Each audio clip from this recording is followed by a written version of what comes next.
लोग हैं। आप आज के दौर में जानते हैं जिसको दबाव पड़ता है वो बीजेपी में जाता है, सीधी सीधी बात है, उसमें तो कोई बात ही नहीं है।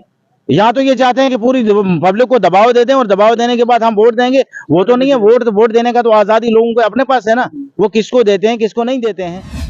कोई 3 टायर मेरे भाई कोई मजबूत नहीं है। हमारे लोग जो है पूरे परेशान हैं। जितना भी डेवलपमेंट के काम है वो सब के सब रुके हैं, जैसे ग्राउंड से देख रहे हैं, क्योंकि गवर्नमेंट ने जितना भी जो भी पैसा गया, इस वक्त मैं आपको एक बात बताऊंगा कि गवर्नमेंट ने कहा था ना खाऊंगा ना खाने दूंगा। यहाँ तो बात है खाने वाले खा रहे हैं और जो ना खाने वाले वो मर रहे हैं। सरकार के जहां ऑर्डर पे ऑर्डर थोपे जा रहे हैं, हर सुबह एक नया ऑर्डर होता है और हर नई सुबह जब ऑर्डर नया होता है उससे लोग नाराज होते हैं। आज के दौर में जो भी सरकार के इस तरह के ऑर्डर आते हैं, हर तरफ से लोग दिखाई दे रहे हैं कि वो सरकार के इन इक़दामात से, इन ऑर्डर से खुश नहीं है। गुज़श्ता दिन भी एक ऑर्डर निकाला गया आरडीडी डिपार्टमेंट की तरफ से, फाइनेंस डिपार्टमेंट की तरफ से, और ये बताया गया कि पंचायत डिपार्टमेंट के पास, पंचायतों के पास जो 14FC का पैसा है जो इस वक्त उनके खातों में, डीडीओज के खाते में पड़े हैं, वो अब वापस किया जाए। वो अब वो यूटिलाइज नहीं कर सकते हैं, वो अब सरकार के खाते में वापस किया जाए। इससे गुज़श्ता दिन से ही जो सरपंच, जो लोगों के नुमाइंदे, चुने हुए नुमाइंदे हैं, पंच सरपंच, वो काफ़ी खफा, काफ़ी नाराज़ दिखाई दे रहे हैं। इस वक्त हमारे साथ सरपंच साहब मौजूद है, इनसे भी जानने की कोशिश करेंगे कि क्यों कर इस तरह के आर्डर जो निकाले जाते हैं। सरपंच साहब, क्यों कर ये आर्डर, क्या लगता है क्यों कर इस तरह के आर्डर जो निकाले जाते हैं? सरकार ने गुज़श्ता दिनों में निकाला आर्डर की 14FC का जो पैसा है उसको अब आप यूटिलाइज नहीं कर सकते हैं, आप खर्च नहीं कर सकते हैं कामों के लिए, उसको वापस करना होगा। देखिए जी, बड़ी बदकिस्मती की वजह यह है कि जितने भी आर्डर निकाले जाते हैं बगैर सोचे समझे के निकाले जाते हैं। गवर्नमेंट ऑफ इंडिया ने एक पॉलिसी निकाली कि 3 टायर को हमने मजबूत करना है। आप खुद ही जानते हैं कि पहले से ही कितने 3 टायर को मजबूत करेंगे, डेवलपमेंट होगी, ऐसा होगा वैसा होगा, सब लारे लपड़े की सरकारें आती हैं। अभी हमारे पास जो 40 फाइनेंस का पैसा, ये भी 2 साल का ही आया हुआ है। जैसे कि हम सिर्फ 4 साल में चल रहे हैं, तो 2 साल का पैसा आया हुआ है, जिसमें हमने कहीं जगहों में काम करने थे, कहीं जगहों में काम किए हैं, और कुछ गाइडलाइंस होती है उसके हिसाब से चलते हैं। तो हम नहीं चाहते हैं कि गवर्नमेंट चाहती है कि 3 टायर जो सिस्टम को है हम मतलब मजबूत करें। इसी तरह से आपको बताएं कि एक आर्डर साथ में, जैसे 14FC का आर्डर निकला है, इसी MG नरेगा के अंदर एक आर्डर निकाला गया कि आपने जो है वो जियोटैग मतलब बायोमेट्रिक करनी है, मतलब मजदूरों की। आप देखिए कि पहले हमारे MG नरेगा के अंदर दिहाड़ी कितनी है, किस तरह से हम उन लोगों के साथ फेस करते हैं, किस तरह से हम डेवलप का काम करते हैं। उसके बावजूद आप कहते हो इस तरह का बयान है गरीब आदमी के लिए। इस तरह से अगर ऐसी चीजें करनी है, अगर ऐसी चीजें बायोमेट्रिक का करना है, तो आप इसमें देखिए, PMGSY में देखें, आप PWD को देखें। अगर किसी चीज को आपने सही करना है, बल्कि 227 रुपए का रेट इस वक्त चल रहा है, 227 में हम लोगों को काम करवा रहे हैं। उसमें भी इस वक्त जो है गवर्नमेंट क्या कह रही है कि आप ऐसे करो, बायोमेट्रिक करो। कहां से करें? और दूसरी बात मैं आपके माध्यम से कहना चाहूंगा कि हमारे जो JRS हैं या सेक्रेटरीज हैं, एक पंचायत में नहीं है, बल्कि 4-4, 5-5 पंचायतों में एक मुलाजम है। गवर्नमेंट के पास अपने स्ट्रक्चर बनाने के लिए बॉडीज ही नहीं है, तो हम कहां से इस चीज को करें? आप ही देख लीजिए हम किस चीज से करें। जैसे आपने कहा 14FC के पैसे के बारे में, इन्होंने कहा वो 14 फाइनेंस सिर्फ 2 साल का आया है, बाकी का पैसा जो 14-15 में इन्होंने किया था वो पैसा भी इन्होंने दिया नहीं। तो गवर्नमेंट सिर्फ लगा रही है। गवर्नमेंट जो हमारा पैसा है, हम आपके माध्यम से कहना चाहते हैं हमारे पैसे को वापस किया जाना चाहिए। अब वो पैसा हमारा नहीं है, सरपंचों का या किसी पंच का, वो हमारे लोगों का है, वो हमें डेवलपमेंट करने के लिए मिला है। जब हमें पैसा ही वापस लिया जाए तो कैसे डेवलपमेंट हम कर सकते हैं पूरी। सर, मैं आपसे जानना चाहूंगा कि आपकी पंचायत कौन सी है और कितना पैसा, मतलब ग्राउंड सतह की सिचुएशन हम जानना चाहेंगे। कितना पैसा आपके पास अभी पेंडिंग था जो आप काम करने में लगाते आगे किसी तरक्की आती काम में, लेकिन अभी वो वापस हो रहा है?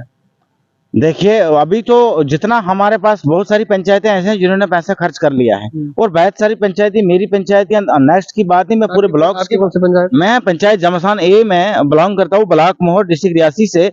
बट मेरी पंचायत में जितना है कि 40 से 45 हजार रुपए मेरे पास बैलेंस है, वो मेरा रनिंग में काम है, वो हो जाएगा। बट ये पूरा ओवरऑल की बात हम करते हैं, एक पंचायत की बात नहीं। जैसे मैंने तो पूरा पैसा लगा दिया, लेकिन अब उनको क्या वजह हुई है, लेकिन उसके लिए भी हमारे पास 1 साल पड़ा है। 1 साल के अंदर हम इस पैसे को यूटिलाइज कर सकते हैं। सर, एक लेकिन साल की मुद्दत अभी थी, लेकिन उन्होंने इससे पहले ही बता दिया कब। इन्होंने इससे पहले ही बता दिया कि इस पैसे को वापस कर लो, लेकिन ये तो गैर इंसाफी है हम लोगों के साथ, ये तो हमारी पंचायतों के साथ गैर इंसाफी है। इस ऑर्डर को जैसे भी हो सकता है कि हमें पूरा जो अपना पीरियड, जिस तरह से कह रहे हैं इलेक्शन कराओ 2019 2023 तक, तो हमारा अपना पीरियड है, 2024 में इलेक्शन होगा।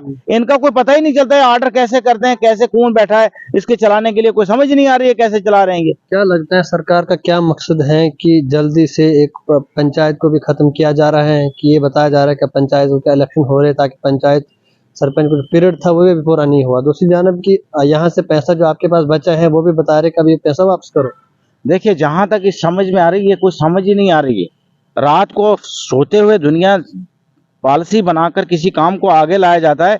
इस सरकार के अंदर हम तो यही समझते हैं, इसका कोई समझ नहीं आ रही है चलाने वाला कौन है और चला कौन रहा है। जब हम यहाँ के जिम्मेदार लोग से बात करते हैं तो वो कहते हैं एलजी सिस्टम चला रहा है, एलजी से बात करें तो वो कहते हैं बीजेपी चला रही है। ये कोई समझ नहीं आ रही है, दो घोड़ों की सवारी, ना ये उधर है ना ये इधर है, ये कोई बीच में पूरी पब्लिक जो है इस वक्त, आप देखिए, आप मुलाजमों की तरफ देखिए, आप दिन ब दिन देखिए कि हर तरह का, आप रहबर खेल देखिए, एजुकेशन देखिए, जीआरएस देखिए, आप किसी भी महकमे जहां पे हमारे ये जो पीएचई वर्कर्स हैं बेचारे वो देखिए, और हमारे मतलब बीडीडी के डिपार्टमेंट के लोग जो हैं जिनका रिन्यू हमारे मतलब तहसील से जाता है, हमारे स्टेट से रिन्यू जाता है, पैसे दे के काम कर रहे हैं, भाई उसका हाल देखिए, रोडों पे बैठे हैं। हमारा तो हाल ही नहीं है, हमें सिर्फ 3 टायर नहीं, ये ऐसे ही एक ढांचा बनाया गया है इसको इस्तेमाल करने के लिए, ताकि दिखाया जाए कि हम 3 टायर सिस्टम को मजबूत करते हैं। कोई 3 टायर मेरे भाई कोई मजबूत नहीं है। हमारे लोग जो है पूरे परेशान हैं, जितना भी डेवलपमेंट के काम है वो सब के सब रुके हैं। जैसे कि मैंने आपको बताया था अभी पीएमजीएस, ये अपनी एमजी निरिगा के बारे में, निरिगा का काम आज के दौर में ठप है, हम उस काम को नहीं कर सकते हैं। मुझे लगता है कि गवर्नमेंट की पॉलिसी है जो पैसा आए और वह वापस चला जाए। और मैं आपसे जानना चाहूंगा कि जमीनी सतह की क्या सूरत हाल है। जैसे सरकार यहाँ से कह रही है कि जो भी सरकारी लैंड है, मतलब जिस भी तरह की उन्होंने ऑर्डर निकाला है सरकारी लैंड है, उसको वापस किया जाए, उसको लोगों की फलाह बहबूद के लिए लगाया जाएगा, उस पर कोई गवर्नमेंट स्ट्रक्चर बनाया जाएगा, स्कूल, अस्पताल या और कोई। तो इससे कबल क्या सिचुएशन है वहाँ, स्कूलों की क्या सिचुएशन है, अस्पतालों की क्या है, थोड़ा सा मुख्तसर ना बताइए। क्योंकि सरकार तो कह रही है हम लोगों की फलाह बहबूद के लिए इस जमीन को लगाएंगे, सरकारी स्ट्रक्चर बनाएंगे जो लोगों के काम आएंगे, लेकिन इससे पहले क्या सिचुएशन है वहाँ? देखिए, मैं आपके माध्यम से यही आपको कहना चाहूँगा और आवाम को कहना चाहता हूँ कि सरकार के जितने भी दावे हो रहे हैं, हम इस वक्त जितने हमारे एरियाज में स्कूल्स हैं बगैर स्ट्रक्चर के हैं, जितने भी हमारे गाँव के अंदर स्कूल्स है, कोई स्टाफ नहीं है। जो गवर्नमेंट दावा करती है हम स्टाफ को पूरा करेंगे, हम स्ट्रक्चर बनवाएंगे, उसमें ऑलरेडी गवर्नमेंट फेल हो चुकी है, जिस तरह से हम ग्राउंड से देख रहे हैं। क्योंकि गवर्नमेंट ने जितना भी जो भी पैसा गया, इस वक्त मैं आपको एक बात बताऊंगा कि गवर्नमेंट ने कहा था ना खाऊंगा ना खाने दूंगा, यहाँ तो बात है खाने वाले खा रहे हैं और जो ना खाने वाले वो मर रहे हैं।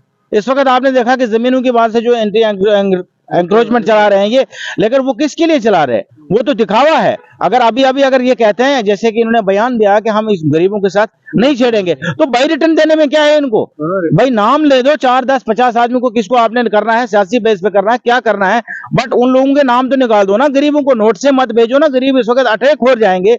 गरीब जिन लोगों को सहारा ही कुछ नहीं है बगैर ने, मतलब जो है ही उनके पास वही 30% लोग अगर बंदोबस्ती पे रहते हो तो 70% पब्लिक जो है वो कहाँ है, मतलब इसी पे मालिक सरकार यहाँ रोशनी एक्ट, रोशनी लैंड तो इधर होगी, लेकिन हमारे यहाँ ओनली फॉर मालिक सरकार रकबे पे रहते हैं, क्योंकि ये रोशनी वगैरह इन्हीं लोगों को पता होगा। और जहां ज्यादा जिन लोगों ने किया वो तो ज्यादातर इनके अपने लोग हैं। आप आज के दौर में जानते हैं जिसको दबाव पड़ता है वो बीजेपी में जाता है, सीधी सीधी बात है, उसमें तो कोई बात ही नहीं है।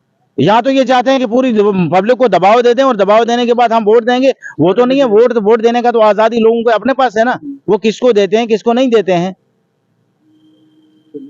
यही एक बहुत बड़ा माहौल बन चुका है आज के दौर में कि मेरे भाई कोई आदमी सेफ नहीं अपने आप को समझ रहा है। मैं अगर यहाँ पे खड़ा हूं तो मैं भी सेफ नहीं समझ रहा हूँ कि न जाने इस बयान देने से कौन कहां से कहां आ जाए, क्योंकि एजेंसियां इनके पास है, हर चीज इनके पास है, तो इसमें कोई भरोसा ही नहीं है। कब क्या होगा, ये तो हम चुने हुए लोगों की बात है, लेकिन एक आवाम गरीब कहाँ जाएगा बेचारा। गरीब तो चक्की में किस रहा है ना, गरीब से गरीब होता जा रहा है, अमीर से अमीर होता जा रहा है। कोई समझ नहीं आ रही है हो क्या रहा है।